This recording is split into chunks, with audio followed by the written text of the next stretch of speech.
Shalom saudara, seringkali keselamatan dipahami hanya sebagai status rohani bahwa setelah menerima Yesus, maka keselamatan dianggap selesai. Bahkan dalam kehidupan sehari-hari, pemahaman ini bisa muncul dengan berbagai ungkapan sederhana. Misalnya, yang penting sudah percaya, atau kita kan hidup oleh anugerah. Kemudian, keselamatan itu bukan soal perbuatan baik. Oleh karena itu, dalam Voice of Pentecost kali ini, kita akan membahas mengenai hubungan antara anugerah dan perbuatan dalam proses keselamatan. Alkitab dengan jelas mengajarkan bahwa keselamatan adalah anugerah Allah dan bukan hasil usaha manusia. Namun Alkitab juga menekankan pentingnya perbuatan manusia sebagai respon terhadap anugerah keselamatan. Pemahaman yang memisahkan anugerah dengan tanggung jawab perbuatan manusia jelas tidak sejalan dengan kebenaran Alkitab. Justru, ketika Alkitab dibaca secara menyeluruh, jelas para rasul tidak pernah mempertentangkan keselamatan oleh anugerah dengan perbuatan orang percaya untuk hidup taat. Kita sebagai orang percaya tidak duduk diam tanpa tanggung jawab, tetapi juga tidak berjalan dengan kekuatan sendiri. Kita hidup dengan bersandar pada Allah yang terus bekerja di dalam diri kita, menolong kita untuk mau dan mampu hidup sesuai kehendaknya. Alkitab tidak mengenal anugerah yang pasif. Anugerah yang sejati selalu aktif, bekerja di dalam hidup kita, dan menghasilkan pertumbuhan, ketaatan, serta buah yang memuliakan Allah. Maka kita dapat mempelajari hubungan antara anugerah keselamatan dengan perbuatan melalui 3 pandangan praktis berikut. Pertama, Rasul Yohanes mengajar bahwa kasih bukan sekadar perasaan atau pengakuan lisan. Kasih yang sejati selalu tampak dalam tindakan nyata. Hubungan yang sejati dengan Allah pasti membawa perubahan hidup nyata dalam cara kita hidup dan mengasihi orang lain. Yohanes tidak sedang mengajarkan bahwa kita diselamatkan oleh perbuatan, melainkan menegaskan bahwa iman yang sejati selalu menghasilkan buah dalam kehidupan nyata. Yang kedua, dalam teologi Kristen, keselamatan merupakan sebuah proses. Proses itu mencakup pembenaran atau justification sebagai buah iman dan tindakan anugerah Allah.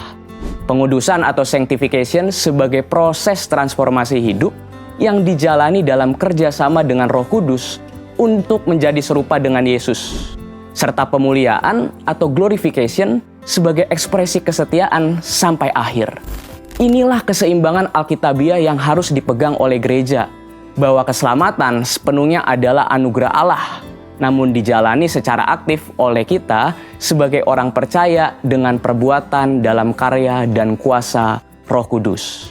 Yang ketiga, dalam teologi Pentakostal, keselamatan tidak kita pahami sebagai satu kejadian yang selesai pada saat orang menerima Yesus sebagai Tuhan dan Juru Selamat. Keselamatan dilihat sebagai hubungan yang hidup dengan Allah, yang kita jalani setiap hari di bawah pimpinan Roh Kudus. Dengan kata lain, keselamatan bukan hanya pengalaman masa lalu, tetapi kehidupan yang sedang dan terus kita jalani. Kita sebagai orang percaya bukan hanya berkata, "Aku sudah selamat," tetapi juga aku mau terus berjalan, terus kembali kepada Tuhan dan hidup setia sesuai dengan anugerah yang telah kuterima. Sebagai kesimpulan, anugerah dan perbuatan orang percaya tidak pernah dipertentangkan, melainkan ditempatkan dalam hubungan yang benar. Keselamatan adalah sepenuhnya anugerah Allah, namun anugerah yang menyelamatkan itu tidak pernah berhenti pada status, tetapi juga diresponi dengan perbuatan kita yang menghasilkan buah dalam kehidupan nyata sebagai orang percaya. Dengan demikian, iman Kristen tidak pernah mengajarkan keselamatan oleh perbuatan manusia, tetapi juga tidak mengenal iman yang pasif. Keselamatan adalah relasi hidup dengan Allah yang oleh anugerahnya kita jalani dalam perbuatan dan ketaatan, serta dipelihara sampai akhir dalam kuasa Roh Kudus. Kita menghidupi iman keselamatan sampai keselamatan itu digenapi sepenuhnya saat Kristus datang kali yang kedua. Karena itu perbuatan baik bukanlah dasar keselamatan, tetapi tanda bahwa anugerah keselamatan itu sungguh nyata dan bekerja di dalam hidup kita sebagai orang percaya. Seperti kertas bersih yang bahkan hanya ternoda 1 titik, lalu kita berusaha untuk menambal atau menghapusnya, namun tidak akan bisa mengembalikannya menjadi seperti semula, kecuali kalau kertas tersebut menjadi baru. Inilah anugerah Allah yang kita terima dalam lahir baru. Karena kita sadar bahwa standar keselamatan adalah sempurna tanpa celah dan kita tidak bisa memenuhinya. Tapi kabar baiknya, kasih dan anugerahnya yang melayakkan kita. Sehingga kita meresponnya dengan pertobatan dari dosa dan hidup berbuah dalam kasih Allah. Anugerah bukanlah izin untuk kita berbuat dosa, tapi menjadi alasan untuk kita terus bertobat dari dosa. Karena kita menerima kebesaran kasih dan anugerahnya, maka kita meresponnya dengan perbuatan dan hidup sesuai kebenaran firman-Nya. Untuk penjelasan lebih lengkap dari tim teologi kami, silakan scan QR Code yang tersedia atau buka website kami di gbgatsu.id.